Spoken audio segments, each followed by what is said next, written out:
সংখ্যালঘু বিতর্কের পর এবার ববি হাকিম বলছে যে আমি উর্দু শেখার নিদান দিয়েছিলাম, উর্দু শিখলেই আরো সমস্যার সমাধান হয়ে যাবে এবং উর্দুটা আগে শিখতে হবে দাবি করছেন।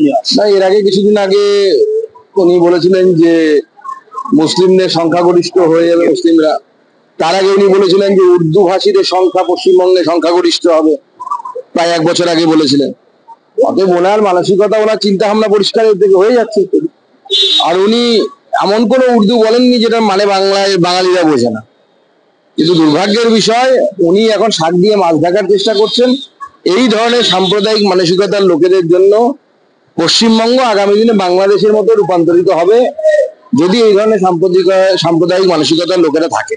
তৃণমূলের কাছে দেশ আগে না ভোট আগে, কারণ চিকেন নেক দিয়ে বিভিন্ন জায়গা, বিভিন্ন বর্ডার দিয়ে অনুপ্রবেশকারীরা ঢুকছেন।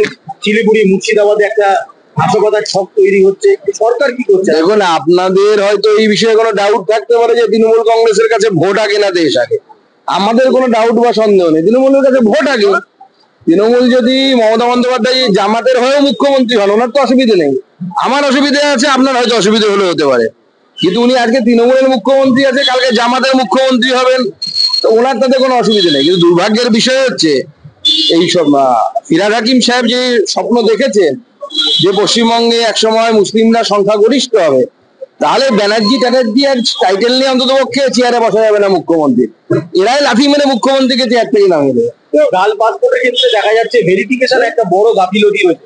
ভেরিফিকেশন রাজ্য পুলিশ করে, ভেরিফিকেশন করে তারপর তাকে পাসপোর্ট দেওয়া হয়। পুলিশের ভূমিকার প্রশ্ন উঠছে। পুলিশ ভেরিফিকেশন কি হয় আপনিও জানেন, আমিও জানি। টাকা দিতে হয়, টাকা দিলে পরে আপনি পুলিশ ভেরিফিকেশন পেয়ে যাবেন। আপনি যদি লাদেনের আল কায়দারও সদস্য হন, একটু বেশি টাকা দিতে হবে, তাও আপনি পুলিশ ভেরিফিকেশন পশ্চিমবঙ্গে পেয়ে যাবেন।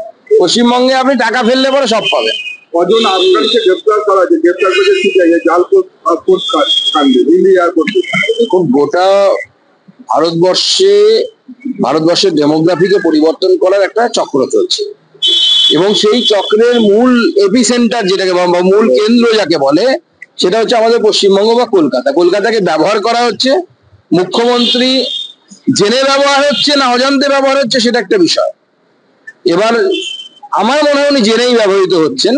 তার কারণ এর আগেও আমি দেখেছিলাম, আমরা সবাই দেখেছি, যখন বুদ্ধদেব ভট্টাচার্য মুখ্যমন্ত্রী ছিলেন, তিনি একবার মুখ ফসকে বলে ফেলেছিলেন যে সীমান্তের মাদ্রাসাগুলো সন্ত্রাসের আতুরঘর। এখনো আপনাদের সংবাদপত্রের কাছে সেই হেডিং আপনারা পাবেন। কিন্তু তারপর তাকে ভোট ব্যাংকের জন্য তার পার্টির নির্দেশে রোল ব্যাক করতে হয়েছিল, তার সেই বক্তব্যকে ফেরত নিতে হয়েছিল। কিন্তু বুদ্ধদেব বাবু তো নিজে থেকে মন গড়া কোনো কাহিনী বলেননি। উনি আইবি রিপোর্টে বলেছিলেন বা ডিআইবি রিপোর্ট নিয়ে বলেছিলেন। স্বাভাবিকভাবে ওনার তথ্য ছিল, সেই জন্য উনি বলেছিলেন। সেই থেকে আজ অব্দি পরিস্থিতির কোনো পরিবর্তন হয়নি।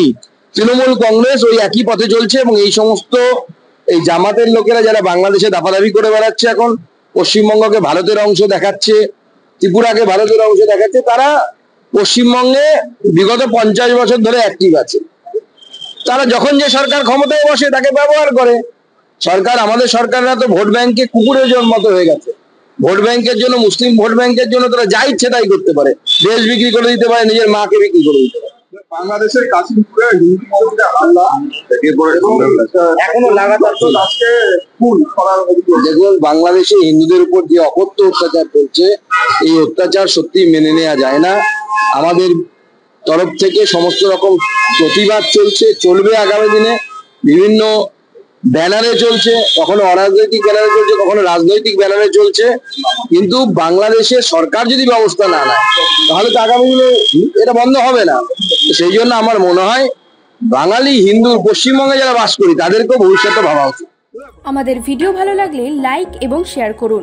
কমেন্ট সেকশনে গিয়ে জানান আপনাদের মতামত। আরও ভিডিও পেতে আমাদের চ্যানেল সাবস্ক্রাইব করুন এবং প্রতি মুহূর্তে খবরের আপডেট পেতে প্রেস করুন বেল আইকন।